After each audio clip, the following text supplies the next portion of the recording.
Jadi gini, kalau semangat dari kita ingin merekrut P3K itu apa? Jadi kita ingin mendapatkan profesional. Jadi kita didesain untuk merekrut orang yang sudah memiliki pengalaman kerja di bidangnya yang relevan tentunya. Jadi nanti kita akan menjelaskan lebih lanjut terkait dengan pengalaman kerja yang seperti apa yang dibutuhkan. Tapi pada intinya mereka harus siap untuk langsung bekerja dan menjalankan tugas-tugas pemerintahan yang ada.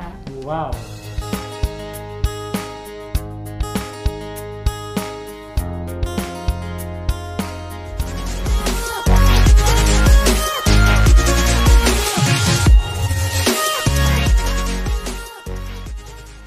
Halo rekan ASN, kembali lagi pada program ASN Corner. Saya Mahardika Lukas. Di episode kedua ini kita akan lebih membahas soal P3K di seleksi calon aparatur sipil negara tahun 2021. Setelah di episode pertama kemarin telah membahas soal teknis jenis formasi di seleksi calon aparatur sipil negara tahun 2021, kini kita akan lebih mengupas tuntas tentang P3K nih. Oleh sebab itu di episode kedua kali ini telah bergabung dengan saya Kak Tanaya. Halo. Yang akan lebih mengupas tuntas lagi soal seleksi P3K di calon aparatur sipil negara tahun 2021 ini ya Kak Tanaya. Betul. Kak Tanaya boleh diceritain dulu nggak sih peran Kak Tanaya di seleksi CASN ini seperti apa? Boleh banget. Jadi, perkenalkan dulu, nama saya Tanaya Pinastika atau bisa dipanggil juga Tanaya. Saya di sini merupakan perwakilan dari unit kerja Asisten Deputi Perencanaan dan Pengadaan SDM Aparatur. Kemudian kalau terkait dengan peran, saya sebagai bagian dari Panitia Seleksi Nasional sekaligus validator usulan instansi daerah. Oke, wah panjang banget ya perannya. Oke, kalau saya lihat-lihat ini ada yang berbeda nih dari seleksi CASN tahun ini dengan tahun-tahun yang sebelumnya.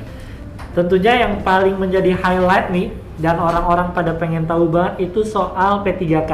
Sebenarnya apa sih kata Naya perbedaan antara P3K dengan CPNS yang sudah ada sebelumnya? Jadi gini, mungkin saya jelasin terkait dengan hal-hal dasarnya ya. Kalau P3K itu merupakan bagian dari aparatur sipil negara, kepanjangan dari pegawai pemerintah dengan perjanjian kerja. Kalau yang membedakan itu adalah P3K ini memiliki masa hubungan perjanjian kerja karena P3K diangkat berdasarkan perjanjian kerja untuk jangka waktu tertentu saja, Mas. Range untuk masa hubungan perjanjian kerja itu antara 1 sampai dengan 5 tahun dan dapat diperpanjang tentunya sesuai dengan peraturan perundang-undangan. Jadi nggak usah deg-degan ya buat yang mau ngelamar P3K, bisa diperpanjang kok kontraknya.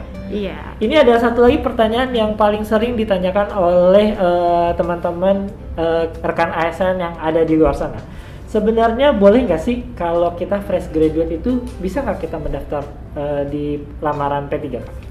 Jadi gini, kalau semangat dari kita ingin merekrut P3K itu apa? Jadi kita ingin mendapatkan profesional. Jadi kita didesain untuk merekrut orang yang sudah memiliki pengalaman kerja di bidangnya yang relevan tentunya. Jadi nanti kita akan menjelaskan lebih lanjut terkait dengan pengalaman kerja yang seperti apa yang dibutuhkan. Tapi pada intinya mereka harus siap untuk langsung bekerja dan menjalankan tugas-tugas pemerintahan yang ada. Wow.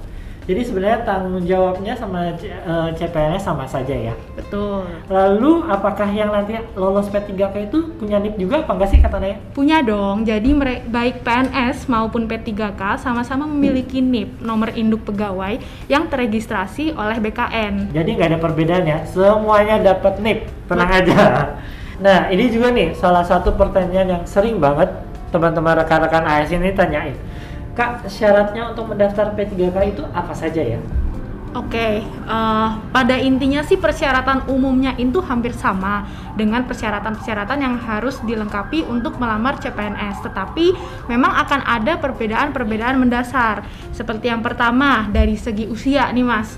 Usianya paling rendah adalah 20 tahun dan usia maksimalnya itu adalah 1 tahun sebelum batas usia pensiun. Jadi kalau misalnya kita ambil contoh saya sebagai analis kebijakan pertama, itu untuk usia maksimal saya mendaftar adalah 57 karena analis kebijakan pertama masa batas usia pensiunnya adalah di 58 tahun. Itu untuk yang pertama. Terus kemudian yang kedua, dari segi pengalaman kerja kita juga ada persyaratannya yang minimal itu beda-beda nih antara jenjang pemula, terampil, dan ahli pertama itu adalah 3 tahun. Lalu yang kedua, dari segi untuk jenjang yang lebih tinggi nih seperti mahir, jenjang penyelia, jenjang ahli muda, dan jenjang ahli madya itu minimal pengalamannya adalah 5 tahun. Itu pengalamannya bersifat sangat penting Mas, karena tujuan utama kita meng-hire P3K ini adalah untuk benar-benar mendapatkan profesional di bidangnya. Yang ketiga nih, terakhir tapi tidak kalah pentingnya Mas, yaitu persyaratan tambahan yang berupa sertifikat kompetensi. Itu bisa berupa syarat wajib maupun syarat tambahan. Kita ambil contoh mungkin untuk lebih jelasnya. Misalkan nih, saya mau mendaftar pada jabatan pengelola pengadaan barang dan jasa. Oleh karena itu, saya harus melihat nih kualifikasi pendidikan apa yang tercantum pada pengumuman masing-masing instansi. Lalu kemudian yang kedua, saya harus memiliki sertifikat keahlian pengadaan barang dan jasa yang diterbitkan oleh LKPP. Begitu Mas. Nah, berarti untuk calon pelamar P3K di tahun ini harus benar-benar jeli nih, harus benar-benar teliti, harus cari tahu dulu sedalam mungkin kira-kira kompetensi apa yang dia punya, terus dia masuk ke formasi apa. Betul begitu ya kata Naya ya? Betul sekali. Ini juga biasanya jadi sumber kegalauan nih teman-teman rekan-rekan ASN soal akreditasi. Apakah di seleksi P3K ini ada syarat terkait akreditasi kata Naya?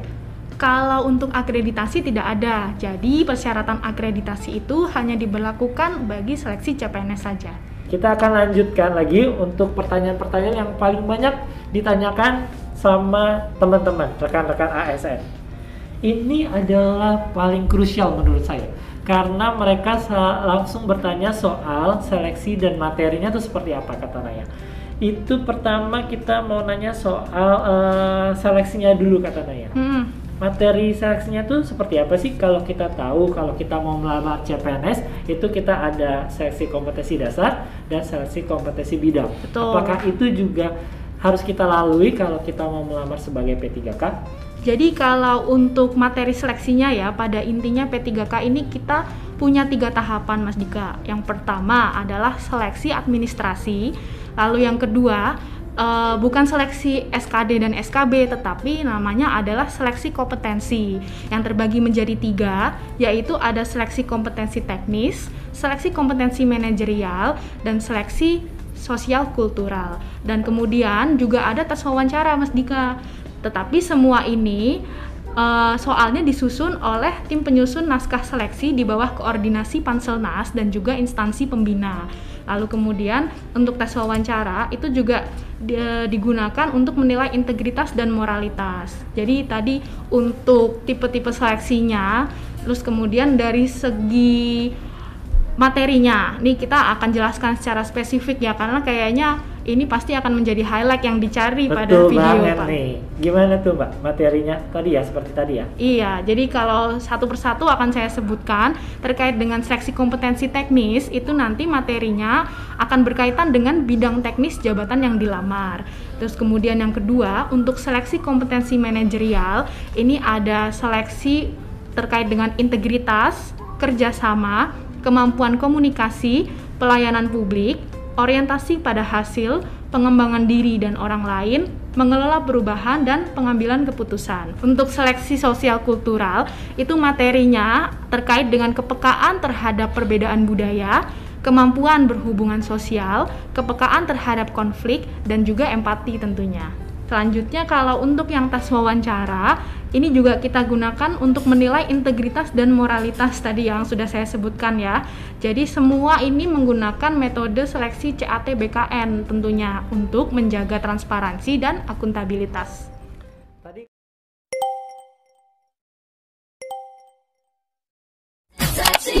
Tadi katanya udah membahas persyaratan sudah, materi seleksi juga sudah. Pertanyaan selanjutnya ini tentang mekanisme seleksi P3K ini seperti apa? Banyak isu-isu yang berada di masyarakat nih. Salah satunya soal pengadaan P3K kategori guru.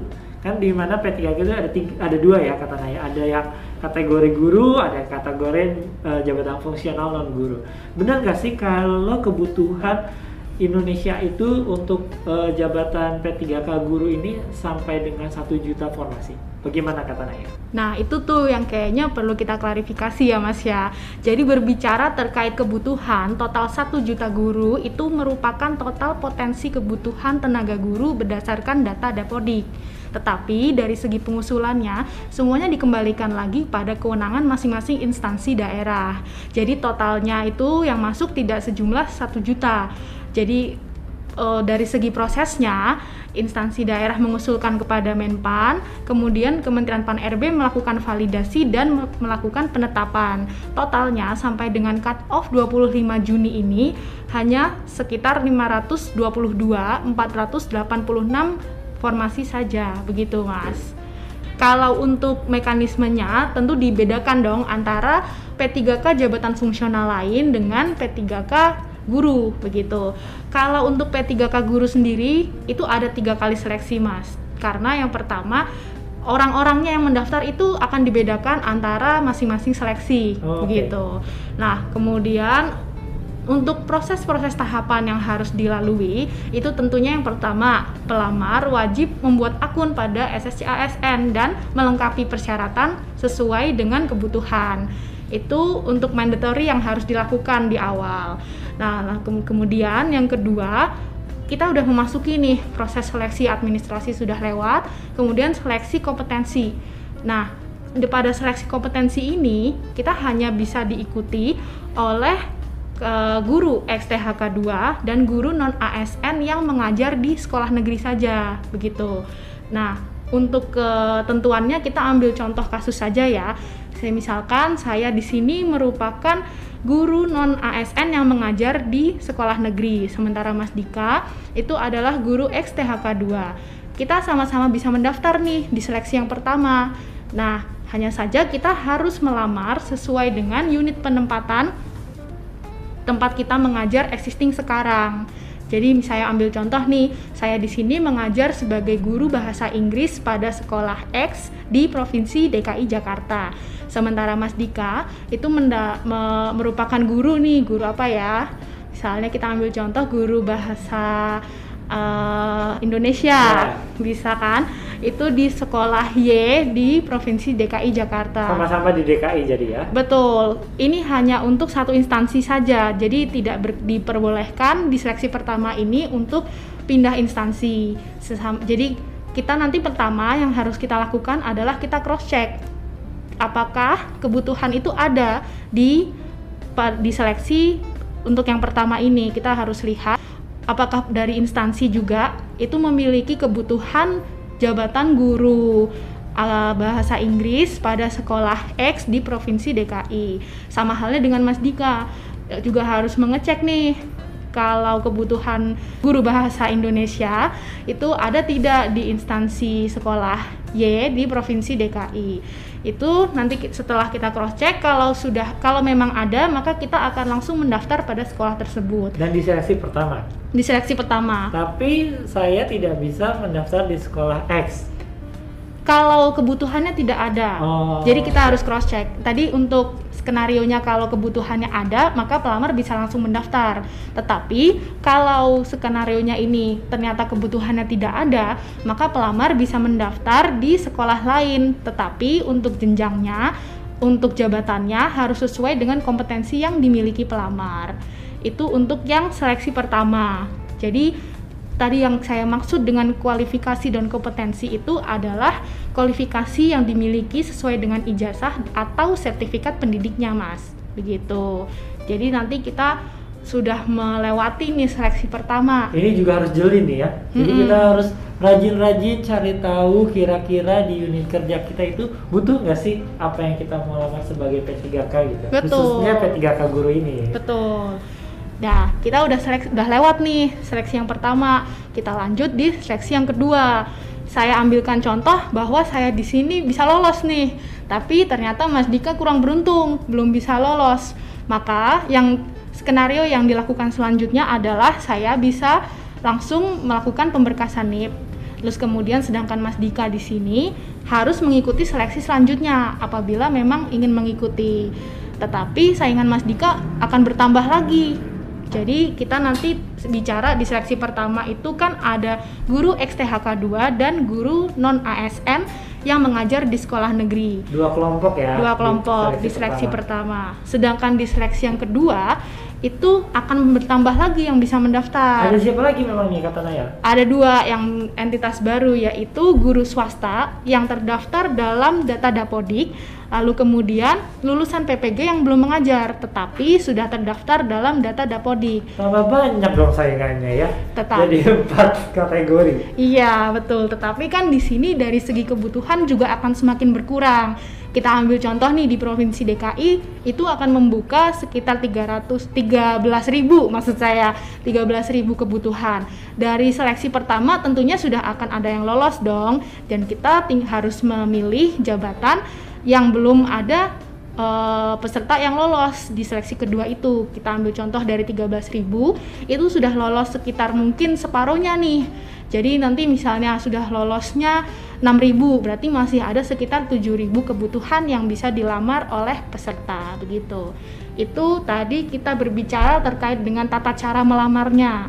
Dari segi kompetensinya masih sama, bahkan di sini Mas Dika bisa nih nanti dalam seleksi yang kedua, Mas Dika itu kalau misalnya ingin menggunakan tabungan nilai ini dari seleksi yang pertama, kita ambil contoh ternyata nilai Mas Dika itu lebih tinggi pada saat seleksi pertama dibanding seleksi kedua, maka Mas Dika bisa memilih nilai mana yang akan digunakan dalam pemeringkatan di seleksi kedua.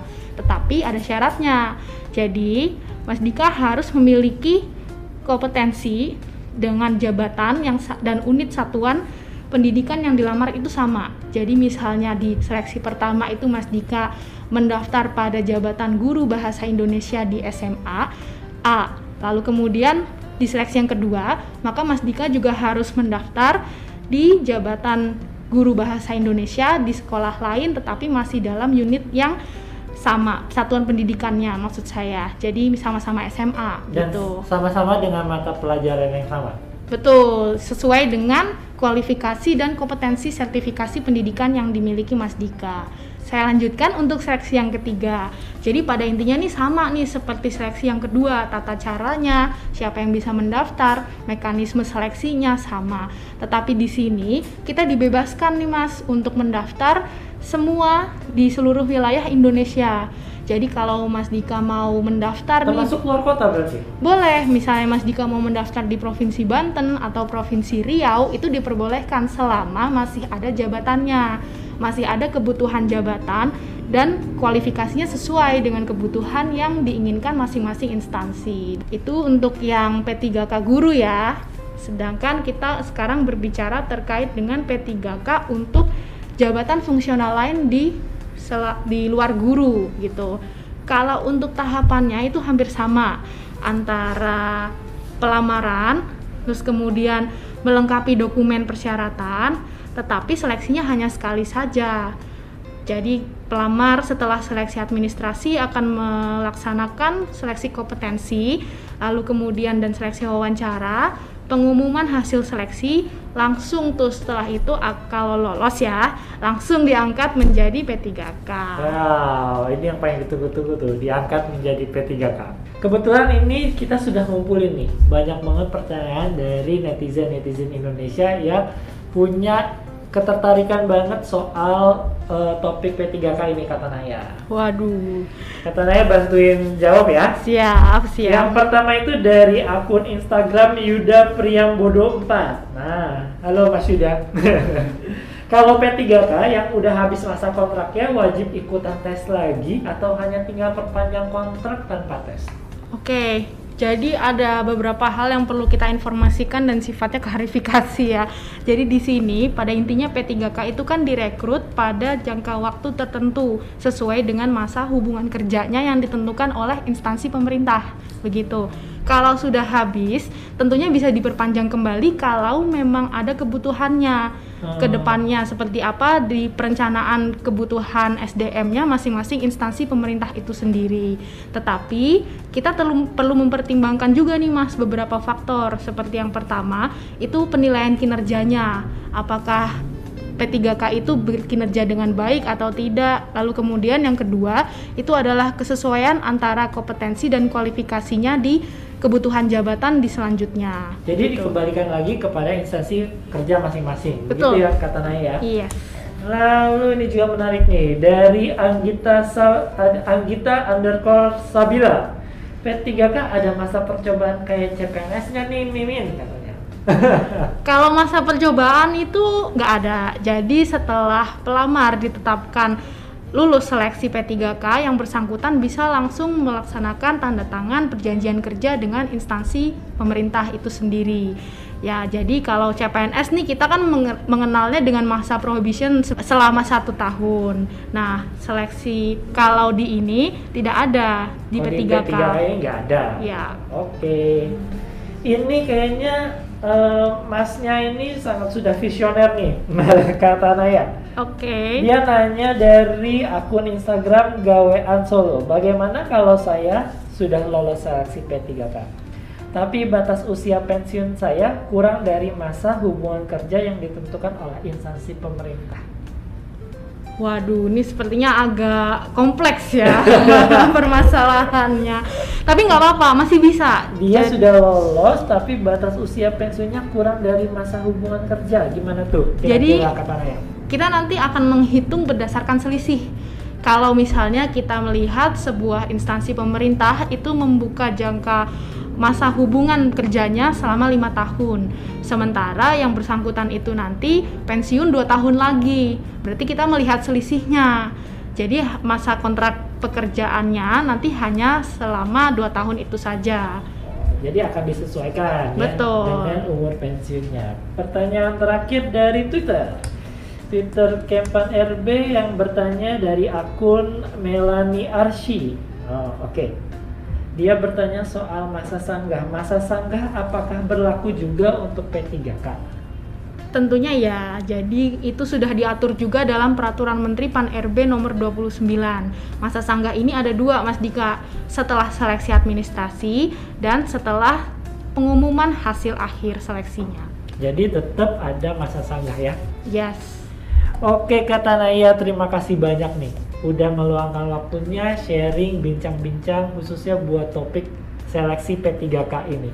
Mungkin kata Naya ini punya pesan-pesan buat rekan-rekan ASN yang sedang menonton program ASN Corner pada saat ini dan punya ketertarikan untuk melamar P3K. Kira-kira pesan-pesannya apa nih kata Naya? Untuk rekan-rekan ASN yang ingin mengabdi sebagai aparatur sipil negara, lalu kemudian punya kualifikasi dan pengalaman kerja di bidangnya, serta ingin berkontribusi sebagai expertise, maka bisa nih langsung untuk mempertimbangkan mendaftar sebagai P3K.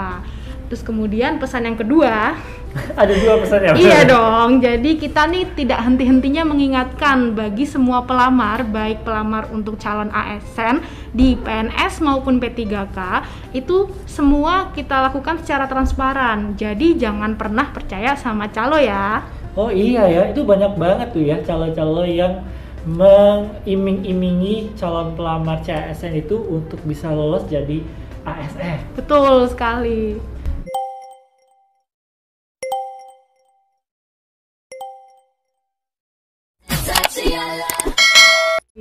Demikian bincang-bincang kita di episode kedua ini yang telah mengupas tuntas tentang seleksi P3K calon aparatur sipil negara tahun 2021. Terima kasih sebelumnya untuk Mbak Naya yang sama-sama sudah menyempati dan mau membuka lebar tentang informasi-informasi tentang seleksi P3K CASN 2021 ini. Akhir kata, saya Dika. Saya Tanaya. Mengucapkan terima kasih dan wassalamualaikum warahmatullahi wabarakatuh. ASN bangga melayani bangsa.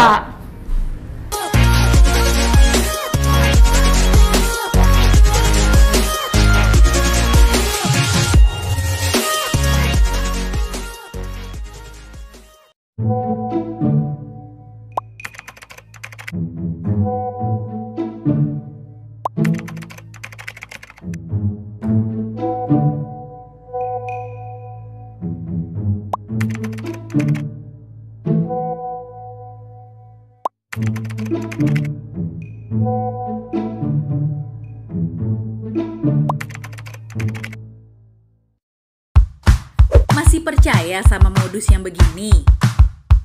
Stop! Jangan percaya lagi dengan janji-janji yang bisa meluluskan seleksi CASN. Proses seleksi calon aparatur sipil negara atau CASN dilakukan dengan sistem secara akurat